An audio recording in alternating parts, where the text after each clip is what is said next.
People কি অবস্থা সবার? তো আজকে আমরা যাব বারকার উদ্দেশ্যে। এখন আমরা নাস্তা করে বেরিয়ে পড়ব। আমরা এখন প্রিপারেশন নিয়ে নিতেছি, আমরা একটু মধ্যে গাড়িতে উঠবো বারকা যাওয়ার উদ্দেশ্যে। তো দেখতে থাকেন সবাই, আমরা আসছি আপনাদের সাথে, আবার দেখা হবে বারকা গিয়ে। ততক্ষণ পর্যন্ত টাটা। Hours later. আমরা এখন আছি বারকাতে আলাত্রাকের ওয়ার্কশপ।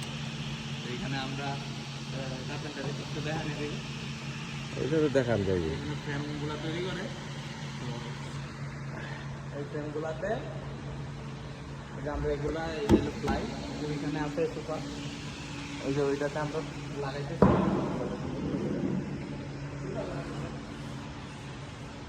এটার মধ্যে আমরা ফিক্স করতেছি ফটো স্টার যারা ছবি টবি তোলে স্টুডেন্ট আবার সিটিটা উঠবে পরে কাজ চলতেছে, এখন চালাইতেছি। এই যে লোক বহুত সুন্দর হইব, যারা তো লাগালে পুরোটা ফার্স্ট ক্লাস দেখালে।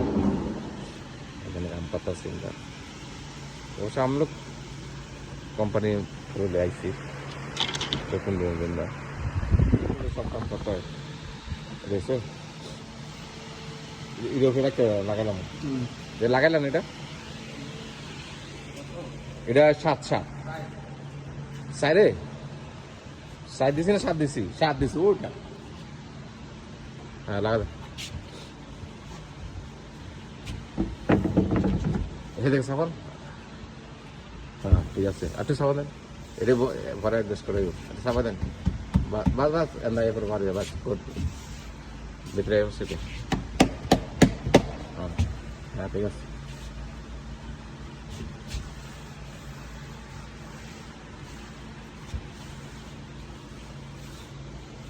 যদিও এটা আমাদের ওয়ার্কশপ না, বাট এখানে আমরা আসছি এগুলো ফিটিং করার জন্য।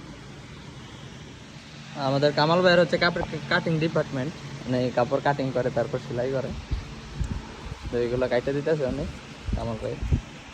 তো কামাল ভাই কি অবস্থা, কেমন লাগতেছে এর পরিবেশ? ভাই পরিবেশ তো সুন্দর কিন্তু গরমটা একটু বেশি। কার্পেন্টারি সব তো এখানে এসির ইউজ করে না তেমন, তো কারণ এসির ফিল্টারে ময়লা জমা যায়। ফ্যান আছে যদিও, অ্যাডজাস্ট ফ্যান আছে অনেক। কামাল ভাই আবার কাটিং মাস্টার। কামাল ভাইয়ের বেতন মিনিমাম 1.5 লাখের মতো। और भैया क्या हाल है, बोलो कुछ। बस कैसा लग रहा है इधर आके काम अच्छा करना? लगा। अच्छा कंपनी में आए। ओके।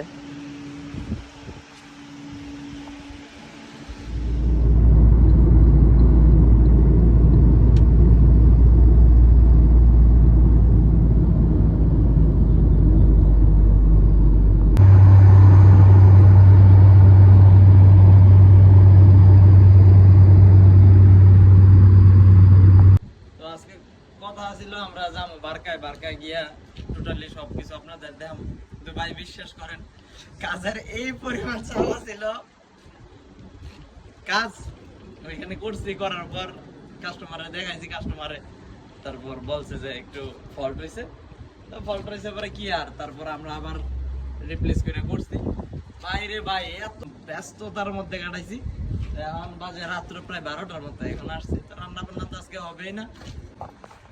কামাল ভাই কোন আজকে বারকার সম্বন্ধে কিছু কোন? তবে কিন্তু আমাদের প্ল্যান ছিল আজকে, খুব সুন্দর একটা প্ল্যান ছিল যে আপনাদের জন্য সুন্দরভাবে একটা ভিডিও নিয়ে আসবো। জায়গা আছে দেখার মতো, অনেক জায়গা আছে। তো আমরা চেষ্টা করছিলাম, তাও 12টা বাজে মানে যে খানা খাইতাম। হ্যাঁ রাত্রেবেলা আজকে আমরা খানাও বানাই নাই, মাত্র আসছি সাইডে থেকে, এখন যাইতেছি খাওয়ার জন্য। এইটা হচ্ছে আমাদের ওয়ালজা গলি, এই যে আমাদের বাসা এখানে। এটা হলো ওয়ালজা সিগন্যাল। তো আমরা যাইতেছি এখন ঢাকা হোটেলে খাওয়ার জন্য, দেখা যাক কি খাওয়া যায়। ভাই হোটেলও বন্ধ হইতে পারে, এটা কোনো স্বাভাবিক বিষয়। 12:30 বাজতেছে। তো আমরা আছি এখন ঢাকা রেস্টুরেন্টে, কফি শপ। এটা হলো আপনার মাসকাট রুয়ে ওয়ালজাতে, ওয়ালজা সিগন্যালের পাশে। এই যে ওয়ালজা সিগন্যাল, এই সিগন্যালের পাশে আছি। তো আমি আর কামাল ভাই চলেন যাই গিয়া দেখি কি পাওয়া যায় খাওয়ার জন্য। বাঙালি খাবার সব কিছু পাওয়া যায় এখানে। কি খান আরে ভাই খানা কত খান ফেট দো ভাই গুলো যখন খাইতে খাইতে তুমি খাইতে ভাই স্বাদ খাইতেছে না খানা রাস্তা কি লেগে দেন যে পরিমাণ গাইলেছেন ফোরম্যান রে আবার খানা সার্ভ করতে খালি খাইতে না কিন্তু কটা বাজবে খবর আছে কালকে দিনও ঘুমাই নাই দুপুরও ঘুমাই নাই এত পরিশ্রম হয় নো প্রবলেম। শুনলেও তো মানতে হইব না ভাই